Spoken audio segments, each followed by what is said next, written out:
Good afternoon, everybody, and welcome to Carving It Up Live right here on Facebook Live, YouTube, and Twitter. As always, I'm Bryson Carver. A little bit of an early show today, 2 hours earlier than we normally do it. But my goodness, nonetheless, more packed. Actually, I looked at the topics I've got for today and tomorrow. I could do about a 2.5-hour show today, quite honestly, if I wanted to. But I'm going to save some of the stuff that I want to talk about today for tomorrow. But as far as the immediate topics, you got Trae Young just continuing one of the great playoff runs that we've seen by a guy in his first run. It's not up there with Magic quite yet. I mean, Magic won the championship and was the Finals MVP his rookie year. So that's, he's not on that level yet, but Trae Young is special. I'm going to talk about him. Also, Steve Kerr, head coach of my Golden State Warriors, said Kevin Durant is more skilled offensively than Michael Jordan ever was. I will tell you why he is absolutely 100% correct. I'll get to that later on the show. Also, the NBA ratings have taken quite the skyrocket, up 39% from last year. I'll explain why that was completely predictable. I mean, it just was. I've got numbers to back it up. Also, Chris Paul is, according to multiple reports, back tonight from the COVID list, only missing 2 games for the Phoenix Suns. Phoenix got a 2-0 lead going into Los Angeles tonight at Staples Center in the Western Conference Finals. This is a must-win for the Clippers if they want any shot at winning the series and going to their first finals. But I'll start with Trae Young. First of all, let me preface what I'm about to say about Trae Young with this. Going into the series, I said I would take the Milwaukee Bucks to win in 6 games. I said I'd take Milwaukee to win in 6. Only, I was thinking my heart was leaning 5 because I think Milwaukee's just a better overall team than Atlanta. But I was like, out of respect for the Hawks, the fact that I haven't picked the Hawks in any of their series. Matter of fact, I picked the Knicks to gentlemen sweep them in the first round in 5 games. Turns out Atlanta did that to the Knicks. Gentlemen swept them in 5 in the first round. And, the whole world thought the Sixers were going to beat them in the second round, as did I. I had Sixers winning in 6 games, and that wasn't the case. Atlanta won in 7, of course, as we all know, on Sunday night. And then last night, Trae Young on the road in Milwaukee, coming off an emotional road Game 7, comes up big and drops 48 points, 11 rebounds, 11 assists and 7 rebounds. This is just, it's crazy. So I'll get into the Bucks side of this loss in just a second, particularly Mike Budenholzer, who we've said throughout the whole playoffs, the whole season, that if they don't at least get to the finals, he's probably gone. He's probably going to get fired. But it is official. Trae Young is the 4th best point guard in the NBA. That may sound like a hot take. It probably won't a year from now, but right now, you're like, Bryson, don't be a prisoner of the moment. Don't be a guy who just overreacts to one game. You know me, I don't overreact to anything in regards to sports, in regards to much of anything. But Trae Young is the 4th best point guard in all of basketball. We all know Steph's the best. I mean, he is a 2-time MVP, 3-time champ, changed the way the game's played. Steph's the best point guard in the league. Damian Lillard, to me, is the unquestioned number 2. Dame's number 2, because you're talking about a guy that can shoot like Steph from long range, who's dragged Portland to the playoffs year in and year out. And that's why you're starting to see some of the frustration from Damian Lillard. But I think without a doubt, he's the clutchest player, I believe, in the NBA. I mean, he's got, for crying out loud, he's got 2 series-ending buzzer-beating shots.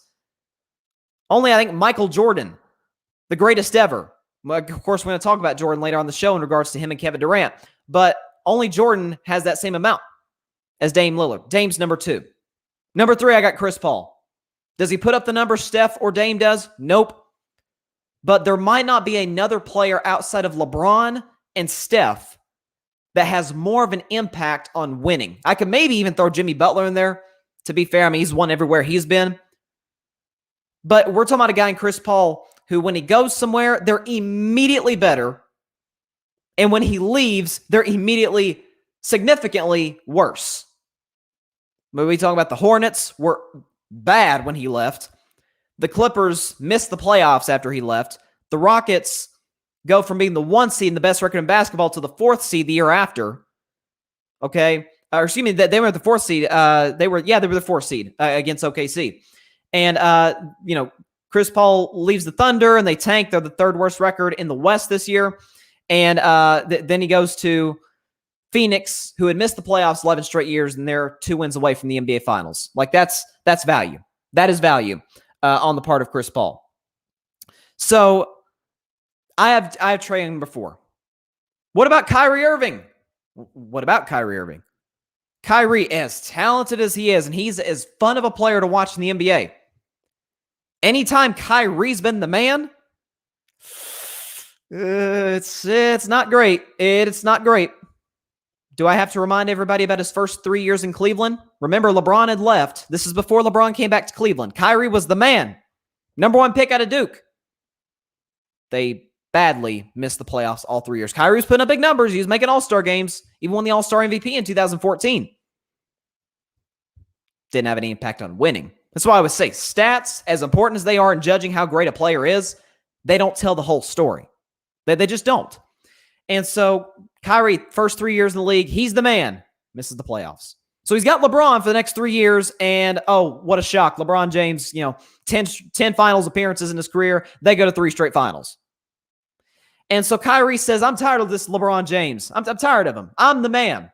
I'm ready to win. I hit the game-winning shot in Game 7 over Steph Curry to win the championship in 2016. Okay, that's awesome. To me, it's the second or third clutchest shot in the history of the NBA behind Ray Allen, and I probably put Jordan's Game 6 shot over Utah from 1998 over Kyrie. Outside of that, can't take anything away from that. But Kyrie Irving leaves. He said, I don't want any part of LeBron James anymore. Okay. He gets traded to Boston. Mind you, Boston was arguably the deepest team in the league that year. Jason Tatum. You had Al Horford. Gordon Hayward unfortunately got hurt in the very first game of the season. Terry Rozier. We see what Terry's doing in Charlotte. Marcus Smart. This is a deep basketball team. Kyrie gets hurt before the season ends. The Celtics were 1 win away from the NBA Finals without him. He comes back the next year, and the Celtics are fully healthy. They get bounced in the second round in 5 games against the Milwaukee Bucks. And Kyrie was awful in that entire series. So he goes to Brooklyn, teams up with KD. Obviously, KD doesn't play last season because of the Achilles, and so Kyrie's the man again. Brooklyn had a better record without him than with him. So yes, Trae Young is better than Kyrie Irving. He is a better player. He contributes more to winning than Kyrie Irving. And Trae's the man. Everybody knows Trae's the man in Atlanta, obviously. There's nobody better on that team than Trae. Okay, what about Russell Westbrook? Don't even get me started on Russell Westbrook. Don't even get me started. Because without Kevin Durant, Russ has put up some ridiculous numbers. I mean, triple-double after triple-double after, a game a couple of years ago, he had a 20-20-20 game. 20 points, 20 rebounds, 20 assists. Only Wilt Chamberlain has done that. And if I'm not mistaken, he might have done that this year, Russell Westbrook. So I think he's done it twice. He puts up ridiculous numbers. And it has no impact on winning. None. KD leaves OKC. Russ is the man. They get bounced in the first round in 5 games by a average Houston Rockets team. James Harden was great that year. Outside of that, it was like Patrick Beverley, Ryan Anderson, Clint Capella, good team, not a great team. The next year, they get Paul George and Carmelo Anthony. They get beat in 6 games against the Utah Jazz against a rookie, Donovan Mitchell. The year after, Carmelo was the problem. Carmelo was the issue. He messed up the chemistry. Okay, Carmelo left. And so now it's Russ and Paul George. And they get bounced in 5 games by the Portland Trail Blazers in the first round. And so Russ goes to Houston with James Harden. They barely survive OKC in the first round. And in the second round, they get clobbered in 5 games by the Los Angeles Lakers. Westbrook goes to Washington. Now, not like we were expecting championships from Westbrook, but they're the 8th seed, and he has Bradley Beal next to him now. Guy who gives you 30 points a game in his sleep. And they get bounced in 5 games in the first round against the 76ers. So yes, Trae Young is the 4th best point guard in the league. What about Luka? What about Luka? He hasn't won a playoff series. Okay, like he's had plenty of opportunities to beat the Clippers, and he couldn't get it done. Up 3-2, had a home game 6. Didn't get it done. Kawhi vastly outplayed him in game 6. And, of course, we all know they lost in game 7. James Harden. I don't have time to get into James Harden playoff resume. I did that on Monday's show. Y'all can go back and watch that. But James has a history of just being horrible in the playoffs. Trae Young is the 4th best point guard in basketball. Only Steph, Dame, and Chris Paul are better than him. That's it. Kyrie's never been great, ever, when he's the man. Westbrook hasn't. James hasn't in the playoffs. And Luka hasn't even won a playoff series. And they were both in the same class, and they were traded for each other. And Luka's been in the playoffs twice. This is Trae Young's first playoff run. Trae's already won 2 playoff series, and this is the closest the Atlanta Hawks have been to winning the championship since 1958. 3 wins away from the NBA Finals. Now, I still think Milwaukee's going to win this series, and so let me transition to Milwaukee. Now, you look at the guys for the Bucks. Giannis had a Giannis game, 34 and 12. It was great. 14 for 25 in the field. That's about what you get from Giannis. You look at Drew Holiday had an unbelievable game. Drew Holiday was amazing last night. Had that big dunk. I mean, he was amazing. 33 points, 10 assists. He was outstanding. He continued that hot streak from the end of game 7 into game 1. Chris Middleton struggled at times. 6 for 20 from 3 from the field, 0 for 9 from 3. You got to get more than that from Chris Middleton. This falls squarely at the feet of Mike Budenholzer. This is now the 2nd straight playoff game where the Bucks, a great defensive team in the regular season, this is the 2nd straight game where the best player on the opposing team went for 48 points. KD in game 7, in which he was inches from 49 in the game winner, and Trae Young in game 1 of the Eastern Conference Finals. I've asked, and I asked myself this question out loud multiple times during all 7 games of the Brooklyn-Milwaukee series. Why won't they double Kevin Durant, especially in game 5 when there's no Kyrie? James Harden was a complete no-show. It's like, why won't you double Kevin Durant? And I'll talk about KD in a second, obviously. Why won't you double this guy? They never did. And they came 2 inches. 2 inches from it costing them this season. 2 inches. If KD's foot is just barely not on the line, it's over. As I have a comment from my good buddy, as always, Barry Grant Jr., All Even Podcast. He says, I can't keep blowing this horn. Mike Budenholzer seems like he doesn't know what he's doing. You don't let Trae beat you. You let everybody else beat you. Double him. It's just like in game 7. We criticized Doc Rivers, right? We criticized Doc Rivers in the playoffs, and rightfully so. But I said after the Sixers lost game 7 that the series, I blame games 4 and 5 that the Sixers blew against the Hawks. I blame that on Doc more than anybody. But game 7, when Simmons is playing terrible, Embiid is once again disappearing in the 4th quarter, I can't really blame Doc. I mean, Trae Young was horrible for the first 3.5 quarters of game 7, but who was the guy for Atlanta who stepped up? It was Kevin Huerter. Make Kevin Huerter beat you.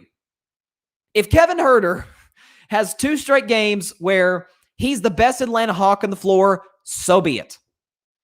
So be it. If Kevin Huerter beats you, guys, just, we got outplayed tonight. At least the best player didn't beat us. But you cannot let Trae Young shimmying on threes beat you and give you and drop 48 on your head. 48 and 11, I should say, on your head. Lobbing it off the backboard of John Collins. I mean, it was a masterpiece put together by Ice Trae. Masterpiece. But he's the 4th best point guard in the league. That has been established. He's better than Harden, Luka, Kyrie, and Westbrook. And this is once again another example of why the Bucks need a new head coach. I actually think they're going to win the finals this year, although Phoenix is certainly putting up a case against that. But I feel like if the Bucks lose, it's going to be Budenholzer's fault. Because since game 2 of the previous round against the Nets, Giannis has been amazing. I mean, the final couple minutes of game 5 was infuriating. But outside of that, Giannis has just been great. He's looked like regular season Giannis, which is what you want if you're a Bucks fan. Drew Holiday, best game that he's played all playoffs last night. Now, Middleton struggled. He'll have better games in this series, I'm sure. Brook Lopez was bad. But you just look at it and you're like, make somebody else beat you. Make Herter beat you, or Lou Williams, or Clint Capella. Make somebody else beat you, not Trae Young. And this is 2 straight games where the Bucks best, the Bucks opposition's best player has went off for 48 points. And their season would be over today if it weren't for 2 inches.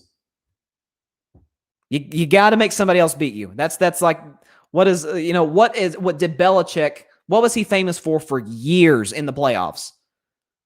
Like anytime, you had this great receiver or this great running back that you were going against in the playoffs, Belichick's like, okay, he's not beating us. He is not beating us tonight. And rarely did they do that.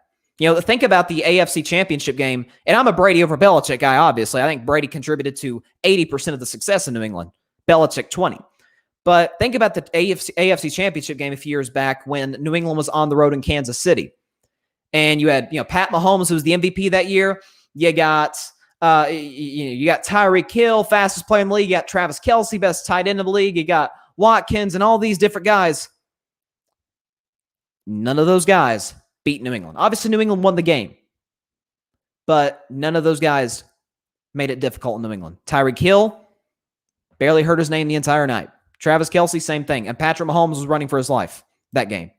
So that's what great coaches do. They take your best options away. And Mike Budenholzer has proven once again he's not capable of doing that, as Barry has another comment. He says, deciding moment to me, Capella gets an offensive rebound and they don't foul him. You have to be smart. Capella's a bad free throw shooter, a little better than Ben Simmons, although that's not saying a whole lot. But yeah, why not play Hacker Capella? Make them take him off the floor, and then Milwaukee definitely has the size advantage. They're longer than Atlanta. They're better defensively, although Atlanta's good defensively, but they're better defensively than Atlanta. It just comes down to these situational points in the game. And you make a great point. That offensive rebound was huge in the game. Huge.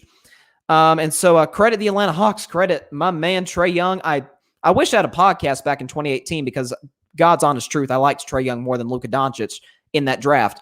And I definitely like him more than Luka during this playoff run. So hats off to Trae Young, 1-0 Hawks. I still believe the Bucks are going to win this series in 6 games. But Atlanta has proven they are not going to make it easy. As they didn't make it easy on Philadelphia, and then they ended up beating Philadelphia. So, man, if they get to the finals, then my goodness. You want to talk about, even if Atlanta gets beat in this series, you want to talk about an attractive free agent destination. Big market, star player there, great coach.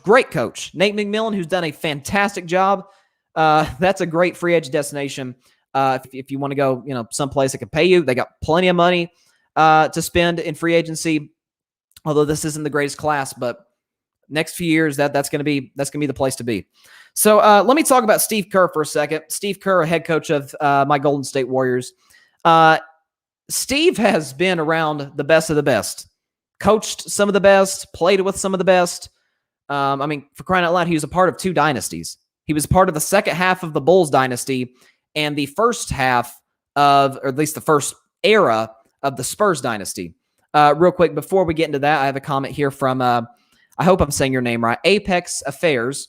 The thing about Trae is that Nate has him run the high pick and roll relentlessly, bingo, with off-ball screens going on around it. That's it. That's what they've run the entire time. They didn't do that a whole lot when Lloyd Pierce was there.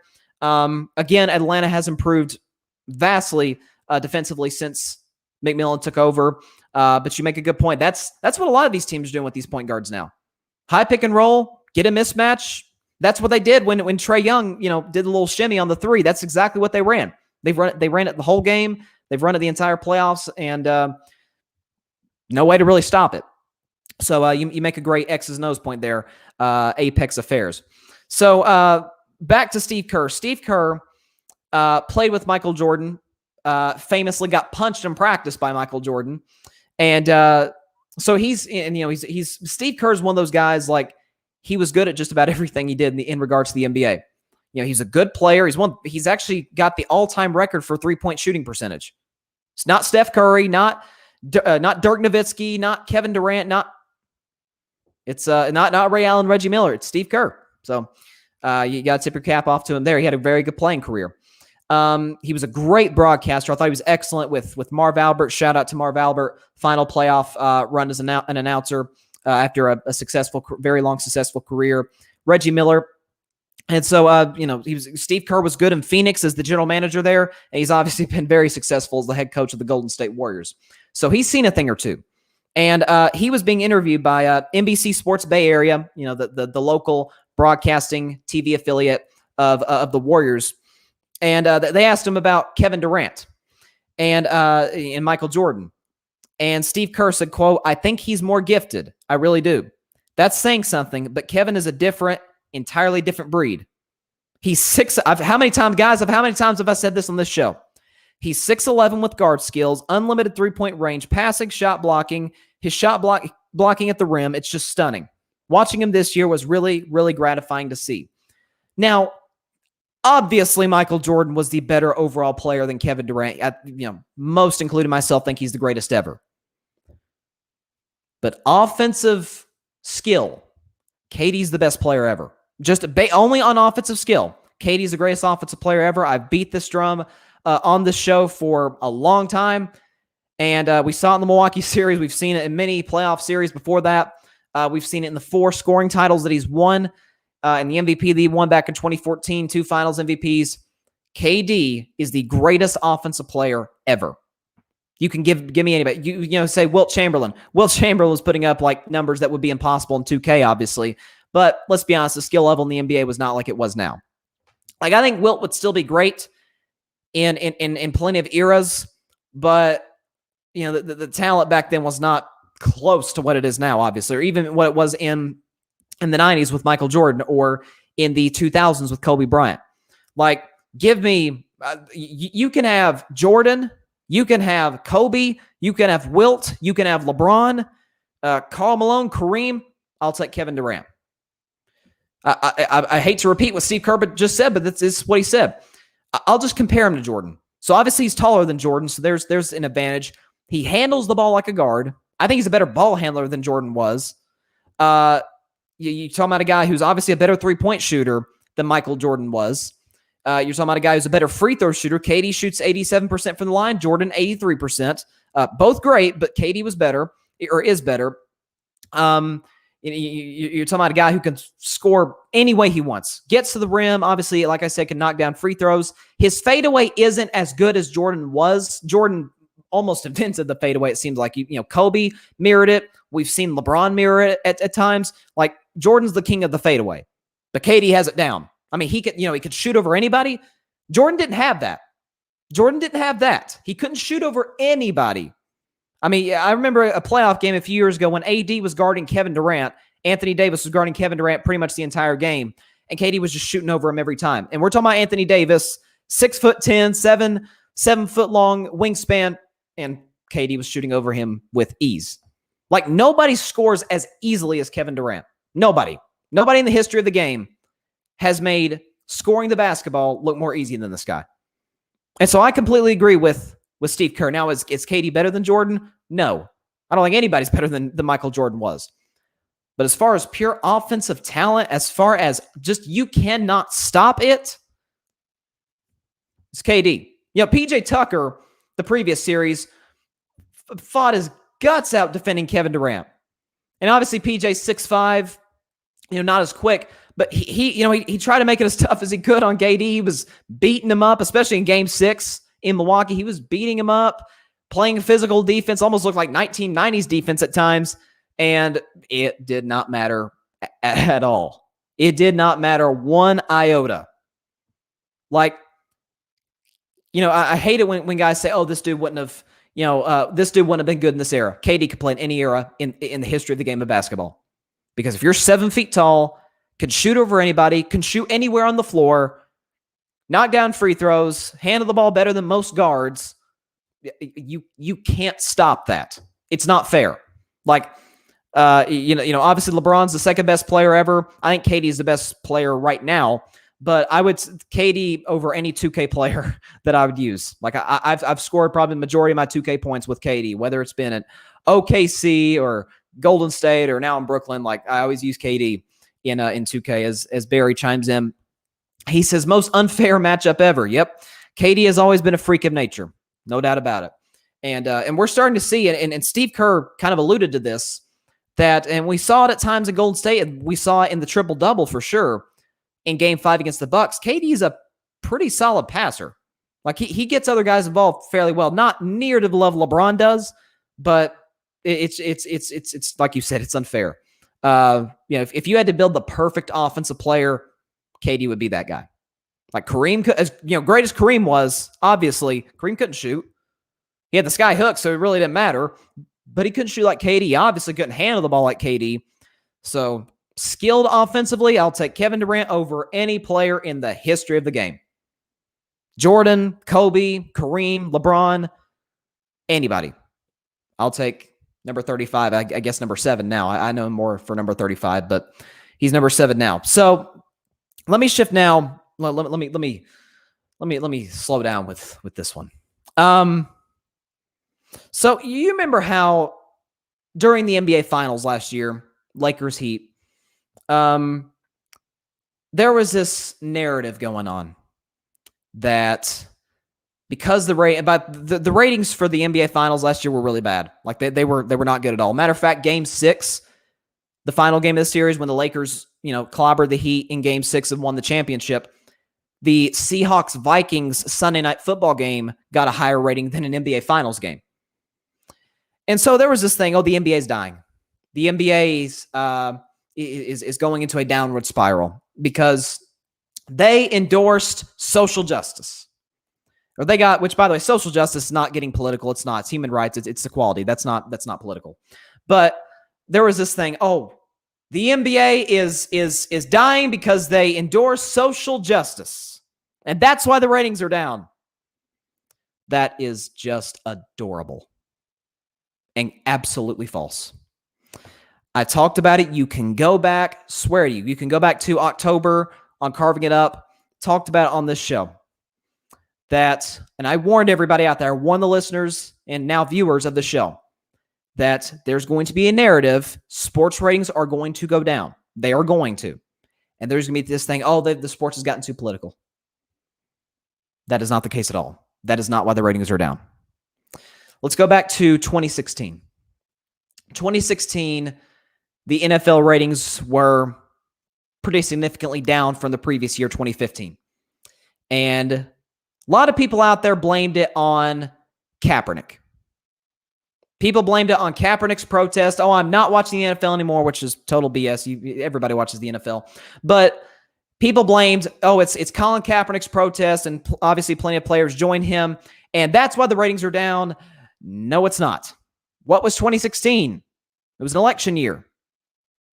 It was one of the most controversial elections that we've ever had, right? And the NFL ratings went down because of an election. Look at the ratings of the top networks, the highest rated networks from 2016 and from 2020. ABC, Fox News, CNN, MSNBC, NBC, CBS, all the networks covering politics, their numbers skyrocket. Sports ratings, entertainment ratings in general, not as high.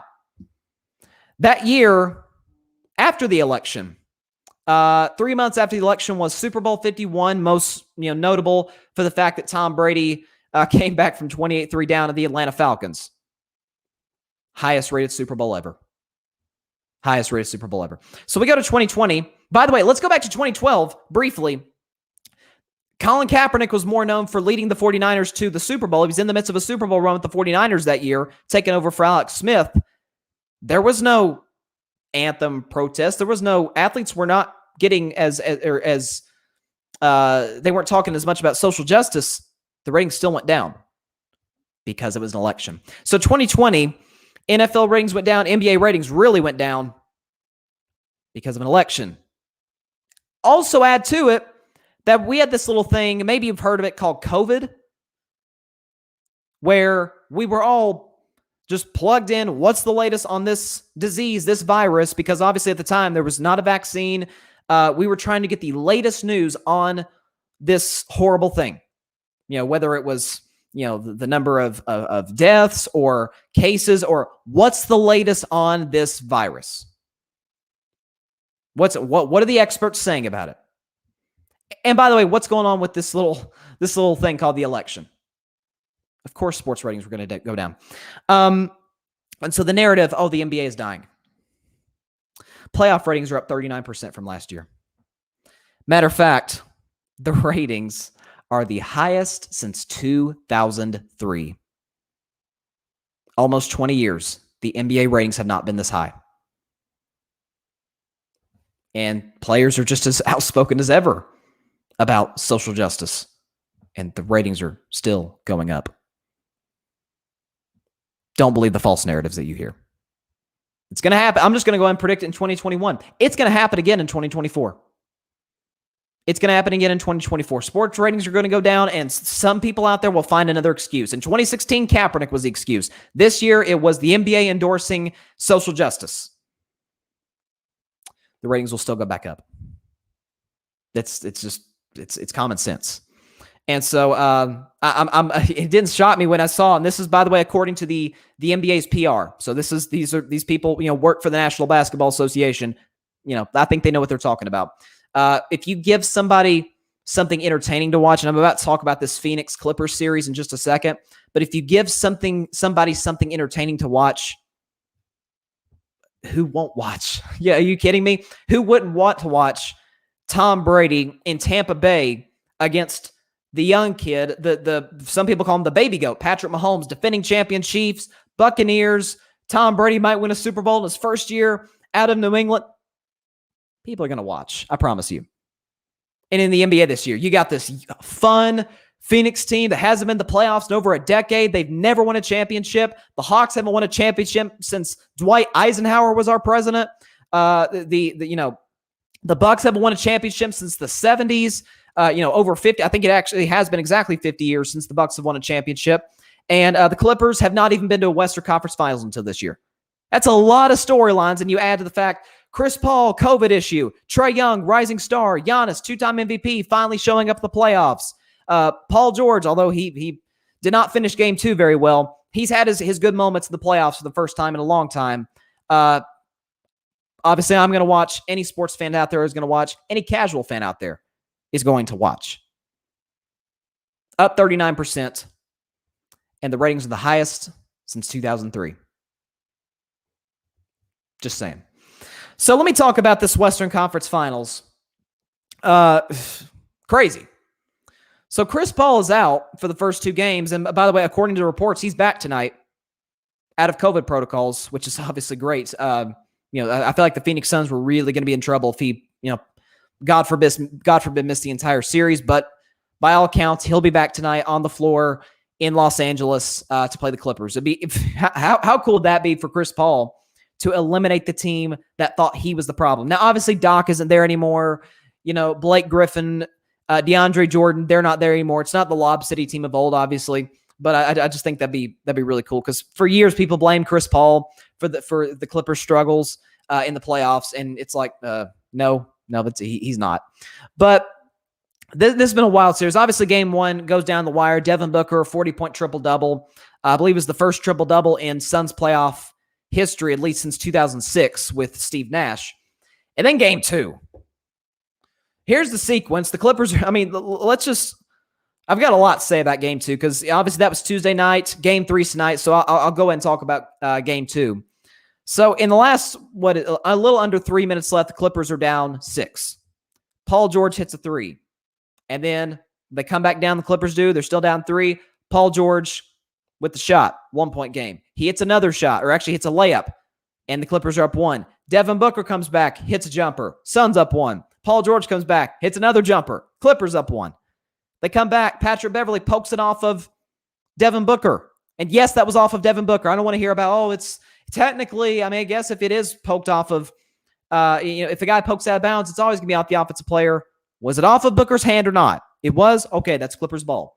But so Paul George gets fouled and misses both free throws, and all the pandemic P memes are coming out. And, The Booker misses the shot. It goes out of bounds, 9/10 of a second left. And then Jay Crowder throws the most beautiful lob pass I've ever seen out of bounds on the baseline. DeAndre Ayton tips it in, and the Suns win. And then but there was obviously a lot of chaos because they said only 0.2 of a second came out the clock. It was really confusing. Let me get this out of the way very quickly. I've always been the type of guy where it gets on my nerves when fans blame refs for their loss. Because I'm like, for example, I always use this example. When the most egregious missed pass interference call in the history of the NFL was missed, Saints-Rams NFC Championship game, right? We all remember. They don't call pass interference, even though there was like 2 flags. Not only was it pass interference, but it was helmet to helmet. And Saints fans, that's the reason we lost. The refs cost us a shot at the Super Bowl. No, they didn't. There was under 2 minutes left, or there was at the 2-minute warning, the Saints were in the red zone. The Rams only have 1 timeout. If the Saints don't get if they run the ball 3 straight times, if they don't get another first down, they probably run it down. Let's do the math, quick math right here. Under 40, probably closer to 30 seconds left in the game. And they kick the field goal, that probably would win it. So the Rams at that point would be down 3, 30 seconds. That's a lot to overcome, especially on the road in the Superdome. But what happens? The Saints throw the ball, incomplete. Then they run the ball. Rams use their final timeout. And then on 3rd down, the missed pass interference call, they decide to throw it again. So they kicked the field goal. They could have run it down to 30 seconds. They didn't. Okay, at least they have the lead now. At that point, they were up 3. They kicked the field goal. Rams go down. They got a shot now to get a stop. Like, as bad as the missed call was, hey, we kicked the field goal. We made it. Hey, we get a stop. We're going to the Super Bowl. But you didn't get a stop. Rams went down, kicked the game-tying field goal, overtime. The Saints even got lucky on the coin toss. They won the coin toss. So now it's like, hey, even after getting screwed, we got a shot to win the game. Touchdown, and we're going to the Super Bowl. And Drew Brees throws an interception. And the Rams short field. They kick the field goal. Ball game. So no, the refs were not the reason the Saints didn't go to the Super Bowl a few years back. And so I'm not a guy who blames refs. That drives me crazy when people do. But Game 2 was about as bad officiate game as I've ever seen. Why? Were there missed calls? Yeah, sure, there were missed calls here and there, but that's not why. The last minute and a half of the basketball game took 33 minutes of real time. That should never happen.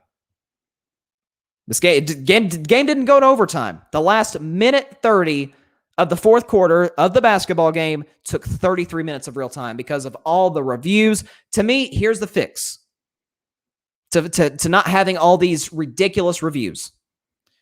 2 reviews in the last 2 minutes, and you get 1 minute to make the call.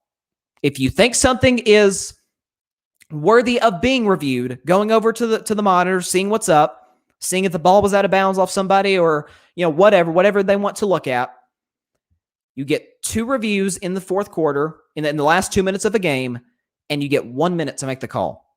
That's it. If it takes over a minute, then that's, the call stands. So, kind of put a little bit of pressure on the officials to make a quick call instead of standing over in front of a computer for 10 minutes. Okay, I mean, you had that whole sequence where Ayton tips it in, and we thought the game was over, and the game wasn't over until 10 minutes later. Literally exactly 10 minutes later, the game was finally over. So, I think that's something the NBA needs to address this offseason. When they hold off-season meetings with these teams and with the Players Association and the officials, association. So, make sure they get this right so this doesn't happen again. But crazy basketball game, and that leads me, Barry, your comment leads me right into what I was going to say. He says, Waldo George strikes again. Bryson, I swear to you, I knew he would miss both free throws. I was on Twitter when Shannon Sharp said it too. I thought he'd go 1 for 2. God's honest truth, I thought he'd go 1 for 2. I thought he would make the first, miss the second. And definitely when he missed the first, I was like, he might overcompensate now because it kind of rolled out. He didn't get quite the shooter's touch. And I'm thinking, he's gonna try and overcompensate. And of course he did. It hit the back rim. And instead of the Suns being in a position where they got to hit a 3 to tie the game, now just a 2 wins the game, which obviously they got with DeAndre Ayton on the lob pass. But Let me say this much about Paul George. That was obviously a horrible finish to the game. You seem like the Clippers, I got it in hand. Literally, I gave you the sequence. It's going back and forth. And Paul George got a shot to hit 2 free throws, and this can be real tough. I guess the Clippers will probably double-team Booker to make sure he's not the guy taking the 3. Maybe Crowder takes it or Cameron Payne takes the shot. But, it's more likely than not the Suns are not going to tie the game at a 3. By the way, what the Clippers would have done is just foul. Just foul so they don't even get up a 3. That's probably what they would have done. And, that's obviously not what happened. They couldn't foul because they were only up 1. So I will say this much about Paul George. The final 12 seconds, whatever it was, I think there was 8 seconds left when he missed both of those free throws, were bad. It was bad. That was a Waldo George playoff or pandemic P, whatever you want to call him. That was a classic Paul George playoff moment. But he single-handedly kept them in the game. For what it's worth, it's kind of like when LeBron back in Game 6 of the 2013 Finals when the Heat were down 3-2 to the Spurs, when they were down like double digits. The Heat were at home, and LeBron scored 12 points in the fourth quarter just to give them a shot to win it. So like when people say, "Oh, Ray Allen saved LeBron's legacy," just because LeBron missed the 3, Bosh got the rebound, kicked it out to Ray Allen, who hit the clutchest shot in NBA history. Ray Allen did not save LeBron's legacy. Was it the clutchest shot ever? Yeah, I just said it. But LeBron single-handedly kept the Heat in the game. Same case here. Paul George struggling through 3 quarters, single-handedly kept them in the game in the last 2 minutes. He just did. Now, he's got to hit those free throws. You got to hit those free throws. I think he's like an 86% free throw shooter. You got to hit both, or at the very least go 1 for 2. At the very least. Like that's Ben Simmons stuff right there. You got to hit those free throws. But Paul single-handedly kept them in the basketball game. Reggie Jackson, no show in the last few minutes. Patrick Beverley, no show. Offensively, at least. PG, I'm trying to do it in my head. Some quick math in my head of how many unanswered points he scored. I guess it'd be 9 points in the last 2 minutes, 2.5 minutes. That's pretty good. So ultimately, it came down to the fact that Clippers couldn't get a stop at the very end when it came down to it, and Paul George before that couldn't hit the 2 free throws. I think the Clippers are going to win tonight. I picked them to win the series if Chris Paul missed 2 games or more. He missed the 2. Keep this in mind. Chris Paul is back tonight. Remember when, how many players have come off the COVID list this year, and it takes them a little bit to get to get their legs, to get their conditioning. Chris Paul hasn't played a game in 2 weeks. Now, for a player his age, that might be a good thing. What is Chris Paul, 36 years old, 37 years old? Like, that might be a great thing. He's got fresh legs. That'll help. But the conditioning of it, not playing in 2 weeks, and also having COVID, that might contribute. That might contribute to a rough night tonight. So I think Devin Booker's probably going to have to do what he's done, at least in game 1. Obviously, Ayton will have to step up. But I got the Clippers tonight by 10. I'm going to take them 112-102. Win tonight, get back in the series, and then game 4 is going to be real crazy. But I got the Clippers winning tonight. They've been down 0-2 in the last 2 series. If the series is not over. If they lose tonight, it's over. They're not coming back from 3-0. But even without Kawhi Leonard, I still believe they can win this series. I'm taking them tonight, 112-102. And that will be that. And Eastern Conference Finals is game 2, is tomorrow night, 8:30 Eastern, TNT. Vegas has the Bucks as big favorites. So we'll see what happens there. But I got the Clippers tonight. Vegas favors the Suns tonight by 1 on the road, -1. That game tips off at 9 Eastern on ESPN. I've got the Clippers 112-102. And with that, that's all the time we have for this afternoon's show. Appreciate y'all stopping by a little earlier than usual, but nonetheless, a loaded show, and going to have a whole lot more to talk about tomorrow that I didn't have enough time to get into today. So hope everybody has a great evening. Enjoy some playoff basketball. Enjoy whatever you're going to do tonight. God bless you all. Peace out.